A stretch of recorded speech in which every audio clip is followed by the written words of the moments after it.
হযরতে ইব্রাহিম আলাইহিস সালামকে দুনিয়ায় যেন আসতে দেওয়া না হয়, এই জন্য নমরুদ ওই সময় থেকে পায়তারা করছে। তার জন্মটা হয়েছে একটা গুহার মধ্যে, জন্ম থেকেই তার কষ্ট শুরু হয়েছে এবং জন্মের পর থেকেই তিনি ক্ষুধাকে তালাশ করছে। ক্ষুধাকে প্রথমে তিনি পায় নাই, সূর্যের দিকে তাকায়, কয় সূর্যটাই মনে হয় আমার ক্ষুধা। আবার দেখে সন্ধ্যাবেলায় সূর্যটা কি হয়ে যায়, ডুবে যায়। তখন কয় ক্ষুধা তো এমন হইতে পারে না যে প্রথম আলো দিবে আবার তার আলো নিভে যাবে, যদি তার আলো নিভে যায় পরবর্তীতে তাকে কে চলাবে, কথা কন ঠিক কিনা? এরম মানুষ, এরম জিনিস তো কি হইতে পারে না, ক্ষুধা হইতে পারে না। আবার যখন রাত্র হয়ে গেল, রাত্র হয়ে যাওয়ার পর আবার কি উঠলো, চাঁদ। কি ওঠে? চাঁদ। চাঁদের দিকে তাকায়, কয় চাঁদটা পুরো দুনিয়াটাকে আলোকিত করেছে, হয়তোবা এই চাঁদই আমার ক্ষুধা। রাত পর চাঁদের দিকে তাকায় তাকায় ওই চাঁদের দিকে তাকায় মনে করে যে আমি ক্ষুধাকে পেয়ে গেছি। কিন্তু আবার যখন সকাল হইল চাঁদ হারাই গেছে, কথা কন ঠিক কিনা? যখন চাঁদ হারাই গেছে, হযরতে ইব্রাহিম আলাইহিস সালাম কয় এও আমার কি হইতে পারে না, ক্ষুধা হইতে পারে না। এভাবে করে করে তিনি এক পর্যায়ে আল্লাহ তাআলার পরিচয় লাভ করলেন। অর্থাৎ তারপর অনেক পরীক্ষা চাপ আসছে, আল্লাহ তাআলাকে আগেই তিনি খুঁজে পান নাই, তাকে এটা খুঁজে নিতে হয়েছে। আল্লাহ তাআলা তাকে কষ্ট দিয়ে দিয়ে এমনিতে তাকে কষ্ট দেয় নাই। অর্থাৎ একজন মানুষকে সারা মুসলমান জাতির পিতা বানাবে, তাহলে তার কষ্টটা তো সে জায়গায় করতেই হবে, কথা কন ঠিক কিনা? আর প্রত্যেকটা কষ্টে, প্রত্যেকটা পরীক্ষায় আল্লাহ তাআলা হযরতে ইব্রাহিম আলাইহিস সালাতু ওয়াস সালামকে পাশ করেছেন। সুবহানাল্লাহ। পরীক্ষায় পাশ করে আল্লাহ তাআলার থেকে ঘোষণা পেয়ে গেছেন মিল্লাতা আবিকুম ইব্রাহিম।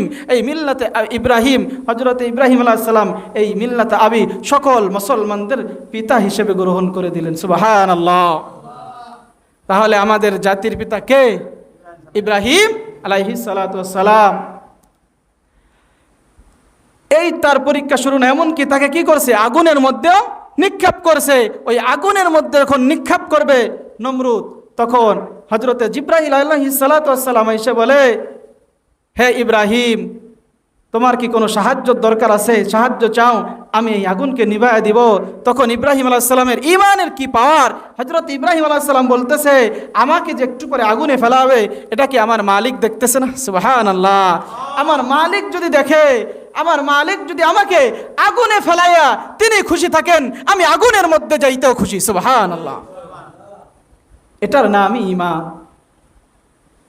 কয় আগুনের মধ্যে যখন ফেলাইছে, এই যদি ওই সময় হযরতে জিবরাইল আলাইহিস সালাতু ওয়াস সালামের কাছে সাহায্য চাইতো, হতে পারতো আল্লাহ বেজার হয়ে যাইতো, আগুনের মধ্যে তিনি পুড়ে যাইতেন।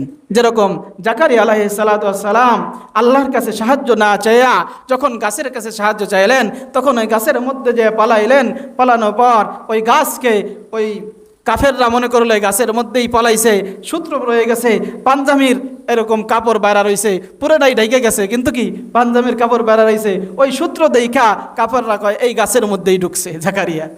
পুরো গাছ মাথার থেকে ফাড়া যখন শুরু করছে, তখন জাকারিয়া আলাইহিস সালাম আল্লাহ তাআলার কাছে কয়, আল্লাহ আমাকে তুমি মাফ করে দাও, আমার ভুল হয়ে গেছে। কয় এখন আর ক্ষমা চেয়ে লাভ হবে না, তোমার মাথার থেকে পা পর্যন্ত ফাড়া হবে, একটা শব্দ কওয়া যাবে না। যদি একটা শব্দ তোমার ভিতর থেকে বের হয়, কত কঠিন পরীক্ষা, তাহলে তোমার নবুয়তের খাতার থেকে নাম কেটে দিব। অর্থাৎ আল্লাহ তাআলা যাকে যত বেশি ভালোবাসেন তাকে তত কি পরীক্ষা নেন। দেখেন আপনি একটা জিনিস, আপনি যেই সন্তানটাকে বেশি ভালোবাসেন, এমনকি এলাকার মধ্যে যেই মানুষটাকে বেশি ভালোবাসেন, ওই মানুষটা যদি একবার একটু অন্যায় করে দেখবেন, তারে সবাই কয় এই মানুষটার দ্বারা এই কাজ সম্ভব না। অর্থাৎ যতটুক তাকে ভালোবাসতো তার সাথে দ্বিগুণ ঘৃণা করতে শুরু করে, কথা কন ঠিক কিনা? অর্থাৎ এটা কেউ মেনে নিতে পারে না, এই মানুষের দ্বারা এই কাজ কেমনে হইলো, কথা কন ঠিক কিনা? তেমনিভাবে আপনার আল্লাহ তাআলা তো আপনাকে আমাকে অনেক অনেক বেশি ভালোবাসেন। আপনার মধ্যে কতটুক ভালোবাসা দিয়েছে মানুষের প্রতি, আর আল্লাহ তাআলা যেই আল্লাহ আমাকে বানাইছে, আবার এই বান্দার মধ্যে যেই বান্দাটা আল্লাহ তাআলার সাথে বেশি প্রিয়, ওই বান্দাকে আল্লাহ তাআলা এরকমভাবে কঠিন কঠিন পরীক্ষা নেন। অর্থাৎ পরীক্ষা যখন আসবে, বান্দা ভাঙ্গে পড়া যাবে না। পরীক্ষার মধ্যে পাশ করে আল্লাহ তাআলার জান্নাত কি করতে হবে? কামাই করতে হবে।